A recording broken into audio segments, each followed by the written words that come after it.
Welcome, friends, to the Someone Gets Me podcast. I am your host, Dianne A, and I am so delighted that you're here. This podcast was created because I believe there is a visionary leader inside each one of us who is waiting to be seen. In each episode of Someone Gets Me, you will hear useful tips from successful visionaries who will share their stories about how being seen has allowed them to take their vision out into the world with action. Crave your way to aligned success. The 5 essential steps for neurodivergent leaders. Friends, it's Dianne here at Someone Gets Me, and today we're talking about being a leader while being neurodivergent, or leading a neurodivergent team, or any of these combinations. And there is a way to align ourselves with success. So that's today's episode. There's going to be 5 steps that I'm going to cover with you.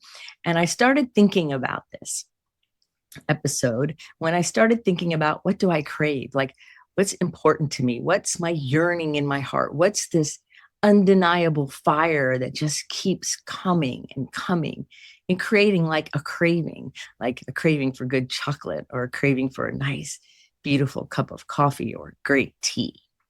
So go and get yourself a drink, maybe get comfortable and listen to these 5 steps and think about how they might apply to you. Now, I'm going to use some stories and some examples from my own life and from life of other people that I know, whether it's been past clients or friends or whatever, because just so many people I know are neurodivergent. So it's easy to have all kinds of examples. So think about what you're craving. And we have something that we're going to talk about for each of these 5 steps about how we are going to crave our success and align ourselves. See, a lot of the things that we do as people is we want things, and we want to grow, and we want to have things. And I remember when I was a little girl, the kind of common phrase out in the world was, he who dies with the most toys wins. And it was all about getting. Well, then many years later, I went to seminary, and yes, I was in seminary. And in seminary, one of the things that we learned about, which I thought was very powerful and applies across the board, is the idea that in order to fulfill our higher purpose, we first have to release those things that are in our way. So it's a form of spiritual denial where we release the power, we release what's in the way of us being able to fully embody and live our purpose and our vision. And so in that, I feel this craving. And I learned in those days the power of releasing what's no longer serving me, what is either old news or never served me at all, or doesn't even apply to the goal. Because as a neurodivergent person, you can do lots of things. You might even be a multi-potentialite, meaning you have skills in lots of things, otherwise known as a Renaissance person. You know, I have a doctor that I know who plays amazing piano. He does acupuncture. He's an MD, and he paints. Yeah. He's a multi-potentialite. And so he's also neurodivergent, and he's also gifted. So there's all of these things working together for us to bring our vision out, but yet we keep craving to do that. So we have to be willing to stay focused on the matters at hand. So if I want to write my book, then I could go out and learn brain surgery. That's not going to help me get my book written. So there's lots of noble, great things we can do, but if they're not aligned with where it is we're going and what it is that we wish to have happen, then it's all for naught. We end up not getting to our goals. We end up frustrated. All kinds of things happen. So what we really want to do is say, okay, let's stay focused and let's go after things in a way that makes sense. Now, that does not mean we don't take side trips. That doesn't mean that we don't do other things along the way, because we do. We're neurodivergent, and gifted people tend to do that, go down rabbit holes and then come back out and do the next thing, but we're still on our path. So we're going to talk about these 5 steps to being aligned for your success. The first step is cleaning your slate. I talk often about writing morning pages or doing something that allows you to clean the slate so you have a blank canvas every morning. Some people meditate or breathe or exercise. I tend to get up in the morning and have some beautiful lemon water with a little bit of sea salt in it, go for a nice walk with my dog, and breathe out a little bit more than I'm breathing in, and just let go of whatever tried to follow me through the night and start the day fresh and young and clean. So to do that, we want to clean ourselves of mind chatter and mind clutter if we can, or at least focus our thinking, and physical clutter all around us. I just recently had my house painted, and I'm going through nesting and putting things in different places so that it flows better and works more for how I am today, because we're always evolving, so things are always changing. We also want to ask ourselves while we're cleaning our slate that if fear was not in our way, what would we be doing? If fear wasn't a factor, or the perception of not having what we need or not being able to do it, all of those things, if those weren't a factor, then what would we be doing? How would we be focusing and cleaning our slate to begin to live our vision? We want to release our beliefs that are holding us back, like I'm too old, or I'm too young, or I'm not good enough. Or, I remember people looking at me and going, women can't do this, women can't do that. And I'm like, really? That doesn't make sense. That sounds a very one-sided conversation. I've even heard it from other women. You can't do that. I'm like, really? Okay, well, I am. So, okay, right? So we want to pay attention to the fact that we have these messages in our head that came from other people, and also messages that people actually say to us. And we need to check on that and say, is that message true for me? Because people might say something to you that they think is true for them about you, but it may not be true for you. And that doesn't make anybody right or wrong. It's about awareness so that you can continue to clean the slate every morning, so that every day when you wake up, you're fresh and young and clean, going for the vision in an aligned manner.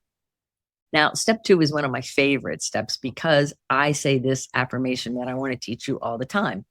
And my affirmation is, I am raising my vibration. So the R of CRAVE is to raise your vibration. And I think it's really fun. And I walk around saying, I'm raising my vibration. I am raising my vibration. I am raising my vibration. And I find myself walking taller, walking with more confidence, having more competence in the way I do things, and reminding myself that if I let myself feel shame or grief or doubt, then my vibration lowers.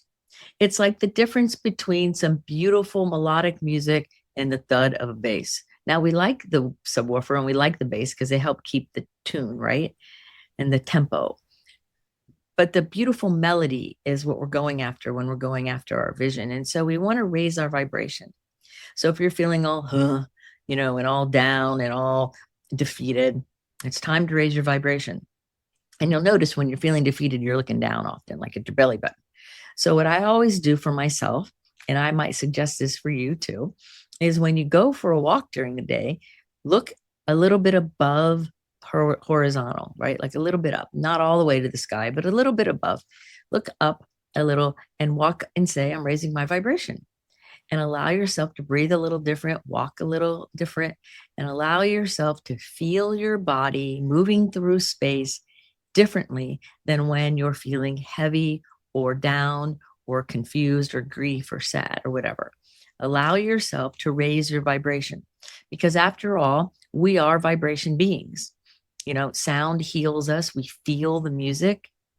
I imagine our bodies kind of laying on a very loosely woven kind of burlappy kind of energy grid, right? All our organs, we're just like that. And so we can affect how our physical being affects the world. We can affect how we affect the world around us by simply raising our vibration. So think about the last time you were with a group of people and someone came into the room that had a really strong feeling to them. You felt it before you even saw them probably. And you could tell if they were happy or they were sad or they were upset right away, like that. Well, that's your vibration picking up their vibration. So this isn't woo-woo, this is real. We feel each other before we see each other often. I know, being an empath and being intensely sensitive, I can feel what's going on in a situation before I mentally even come there. So today, even I had a client who immediately, the moment I saw him, I'm like, uh oh, something, you're in pain. And he goes, how did you know that? I said, because I can feel it. What's happened? And apparently in his job, he was working from a ladder, and he was standing funny on the ladder, on the ridges of the ladder, and it bruised his heels. And so his walking was painful for him. So when he walked in, I was like, whoa, you're in pain. I could feel and sense his pain without him saying a word. That's raising our vibration, more and more awareness, paying more and more attention to how things interact. Another part of this that I think is really important is realizing that whatever we're saying and speaking, we're bringing to us. So one of the things that really gets on my nerves is when people say cancer awareness. We'll use that for an example, right? Breast cancer awareness, pancreatic cancer awareness, whatever it is. Well, as long as I speak to cancer, I get more cancer. The law of the universe is whatever I speak to, I get more of. So if I'm doing something nice for you, I'm doing it with love and kindness, not because you need me. Now, there's a difference between if I say, I'm going to do this because, oh, you poor pitiful thing, you need this. Or if I'm saying, you're a worthy human being and you deserve this unconditional gift that I'm giving you of time or energy or food or whatever it is. It's a different consciousness. It's a different vibration. In the first example, I'm acting higher and bigger and better and pompous. And so I'm helping you, you poor thing. So we get more of that energy in the world. Or if I'm coming from a place of unconditional love and positive regard, then we're going to get more of that, not only for us, but for the other person. So it matters that we are health aware, not cancer aware. So when somebody says, you know, I was working in a big day treatment center and they wanted to do a breast cancer awareness, and I taught them this, and I taught my group this, and I said, let's do breast health awareness. Let's talk about the health of our bodies and how to expand health rather than focusing only on sickness. So as we raise our vibration, we learn different ways to live our vision, to say the things that are important to us, because certainly research and health and healing are very important to me. And there's a way to speak about it that works in everyone's favor versus keeping us inside the box. Because if I'm inside the box or I say I'm outside the box is still the identifier. And I choose to use my vibration to have the identifier be a rectification of what's off, so of health and wellness. If you have any questions about that, hit me up on a get to know you call and I'll expand on it more. But it's very important to realize that what we're giving to, we're getting more of. Number 3 for the A is to attune to your vision. That means allow yourself to be aligned. Your mind, your heart, your soul, your gut, all of you headed in the same direction. So if your head says, I want A, B, C, but your heart says, but I want to do, you know, X, Y, Z, and your gut says, well, I want to do J, F, K, we're in trouble because nobody's lined up. We want everybody to be lined up. So our attunement matters. It really matters if you're the CEO, right? It really matters if you're trying to grow a business or something, that everything's lined up. I remember when I was little, I was always taught, you know, treat everybody as if they're the CEO, right? Even the janitor, treat everybody the same. And no matter what your position is, dress and act into the position you want to have. And, you know, I used to think, oh, that's fake, but it's really not, because it's practicing attuning to these things. So if we want to be successful, and as a neurodivergent person, we want to live our vision and live our goals and continue to keep making progress, then what we want to do is we want to vibrate to success. So if you're going to wear frumpy clothes, then don't expect to be treated like a CEO. Now, there are all kinds of other examples about all this, right? But one of the things I realize is if some days, if I wake up feeling kind of down or like heavy or maybe tired, then if I dress up a little more, then my energy rises, my vibration rises, I feel more alive. simply by what dress I have on, or how I did my hair that day, or what shoes I wear, or always which watch I have on, because I love watches. And for me, watches are something that brings me great joy. So, what do you do to stay focused? There is nothing wrong with playing and being kind of simple, might we say, right? You don't have to always be playing the game and thinking of these things, but it's called awareness. It's called paying attention to what we're going after, paying attention to, is my head, my heart, and my gut aligned? Are they going for the same goal? If your heart says, I want to write a book, but your head says, I want to do a movie, and your gut says, I want to go speak from a stage, those are three separate things. Now, you still might do all of them, but what's the order going to be?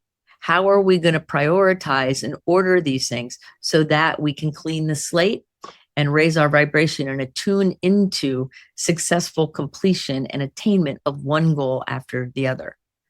While I'm writing my book, I don't sit there and have the book open on the screen or be writing in my journal, because sometimes I write it on paper a little bit and then I type it. I don't do that while I'm also doing something else. Singleness of purpose in that moment.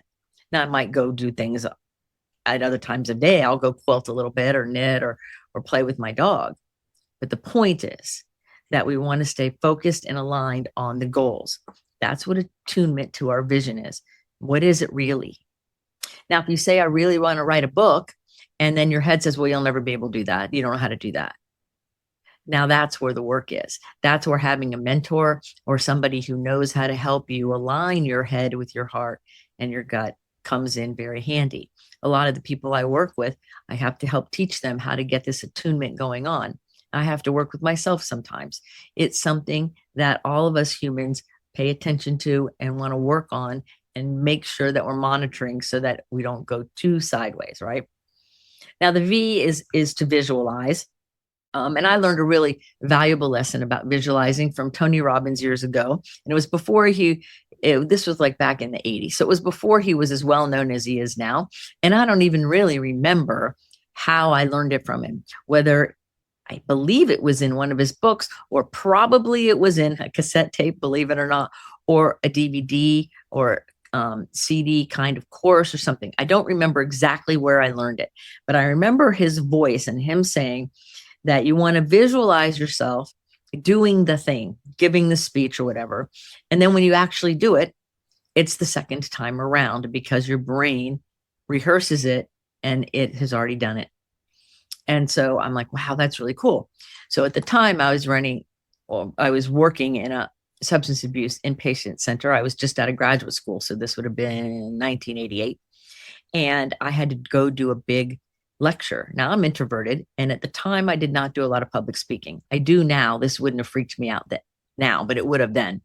And I'm like, oh my gosh, I know the topic. I can talk to the topic, but there's a lot of people going to be in that room. And I've never done this before. And I remembered what I learned from Tony Robbins. Run it through in your head once so that when you're doing it, really, it's the second time. So sure enough, I went in my office, I rehearsed it, as much as I could before I had to. And then I got my purple pen because I love purple, and it was a big whiteboard and I had a purple pen. That was my anchor. And I went and I walked in. And another thing he said was greet the people as you walk in. So I did. I greeted people. I said hello, and I delivered my talk as if it was the second time. People were in awe, including me. And years later, several of the people in that audience have come to me and said, you said hello to me personally, and it really made a difference. Now, in a naive way, I was just following directions that I learned from somebody much wiser than me at the time. But I wasn't clear on the impact on paying attention to the people in the audience and rehearsing things first and that kind of thing. So we want to visualize where we're headed. Now, I have like a little 3-part thing here. We want to see what we want in our mind's eye. We want to feel into it. And then we want to trust the universe. We want to trust that it can be. So if I want to go see a sunrise, then I'm going to feel the feelings I have experiencing that moment. And then I'm going to have trust in that moment. So we're going to see, we're going to feel, and we're going to trust in the process, the universe, in our own way of doing things. So that's really important when it comes to visualizing, to be able to see what we're doing and be able to have ourselves feel into it. Again, that's the attunement of our head, our heart, and our gut. We want to make sure that that flow is really, really powerful. And the last thing is E, which is to exhibit your trust. The E is to exhibit the trust, which we just talked about a little bit. It's that deep-seated belief that something greater is reliable and going to help us out and going to be part of our world. I remember I was watching a show and Barbara Streisand quoted someone else, and or maybe it was her quote, but I think she was quoting someone else. And one of the things she said that really stuck with me, she was speaking to young actors, and I think they were in some kind of group. And she said, at the moment of commitment, the universe conspires to assist you. Now, I don't know where she got the quote from because I've heard it in other variations. But the point is, when we see something, we visualize, we start craving it, we clean out all the gook in the way, and we allow ourselves to go after what we say is important to us. And we trust that that message in our heart that's trying to be expressed is our message and our message alone. That it wasn't a conference call and it's not a mistake. That somehow we will have what we need to attain a goal, to go after what we're doing. When I wrote my first book, I didn't know how to write a book. I didn't know how to publish a book. I didn't know anything I was doing. I just knew I was supposed to write a book. So I started writing. And as I was writing, I had conversations with people and I learned things and it unfolded for me. But if I would have worried about that in the very beginning, the book would never have been written.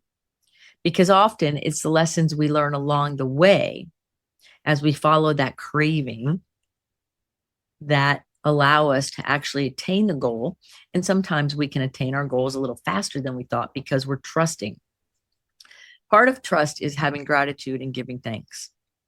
Part of trusting is being grateful for the things that we desire, the things that maybe we don't really desire, but we can have gratitude in the face of it, like setbacks or things, because some setbacks are really setups, but we don't know it yet. And then we can have that beautiful gratitude and thanksgiving feeling just in general. The fact that we're alive and we have a goal and we have the ability to follow and go after the goal. Because I have a belief, and that is that if the goal is in your heart, if it's in your inner heart and you can feel it, even if you're not sure what it is, even if you're not sure how you're going to do it, that is a unique, beautiful calling that's very special, sacred in a lot of ways. And so this CRAVE method can help you begin to go after your goal, because the first step is clear out all the junk in the way. And sometimes that takes effort. Sometimes it takes a really good mentor. Sometimes it takes a really good mastermind group or other kinds of ways to help you clear out the fear and the stuff, and I call it static, that gets in the way. So there's some key points. One is to focus on your vision. Now, you may not know exactly what it's going to look like. Like, I know my vision has to do with education and inspiration, and it changes how it looks over my career and over time, but it's the same feeling. It's the same energy. So focus on the vision. In your mind's eye, you have a vision. You know that there's many avenues to attain that vision. And so we might set out down one road and then we have an epiphany, or a person comes in our life, or we call in an experience, or we go to a conference, or we call a mentor, and pretty soon we're going down a different avenue, but we're still going after the same vision because there's more than one way to get there. I mean, I've listened to podcasts before, and as I'm driving and I'm going, oh my gosh, it's something totally different. I can see this other avenue that is actually way more fun and way more effective. And I still go after the vision. It's not a different vision. It's a different road to help me fulfill the vision. And then as a neurodivergent person, you want to use your intuition and your ability to recognize patterns, your idea synthesis, those kinds of things that are unique to you, because your neurodivergence is unique and it's a perfect identifier to help you coalesce and bring these things together. So as you clean the slate and you raise your vibration and visualize, you can then trust that where you're headed is aligned because you're attuned to start with.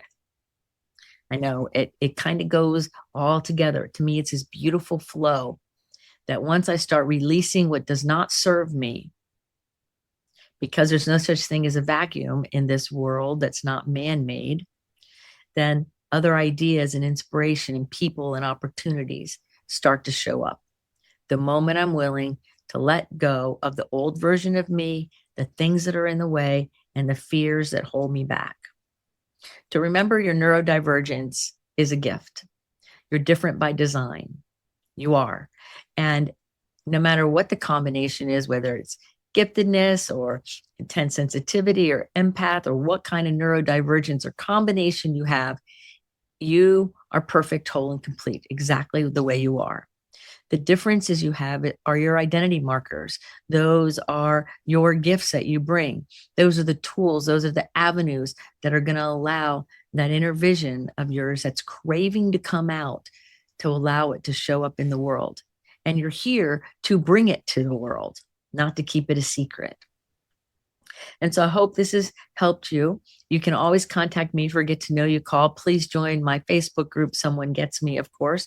The new book, Care for the Neurodivergent Soul, should be out here in a few weeks. I think I can upload it to the printer tomorrow. So I'm very excited for that.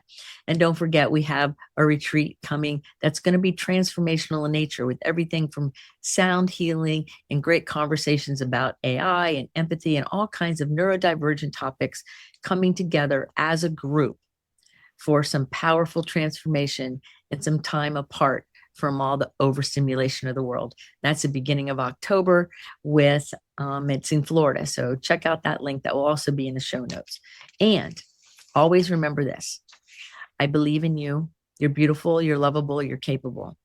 And as part of the Someone Gets Me group, people, Sangha, family, whatever we want to call ourselves, I am here unconditionally for your highest good. If you have any questions or any comments or any topic you would like me to talk about or have an interview with somebody about, please let me know in the notes underneath this, or email me. Find a way to contact me. There's ways to do it all over in order to be able to let me know. Because hearing from you, I'm happy to do what I can to answer your questions and bring to you the things you desire. So thanks for listening to the Someone Gets Me podcast today. And remember, put your face to the sun so the shadows fall behind you, because you are a rock star. You're here on purpose with a mighty purpose. So go out there and let your light shine. Remember to let CRAVE help you attain your vision as a powerful neurodivergent soul. Till the next episode of Someone Gets Me, this is Dianne saying, be well. Thank you for listening. I trust you gained some valuable inspiration and information. Please join me and other visionaries in the Someone Gets Me Facebook group. Or for more information on my services and additional episodes, visit someonegetsme.com. Again, thanks for listening.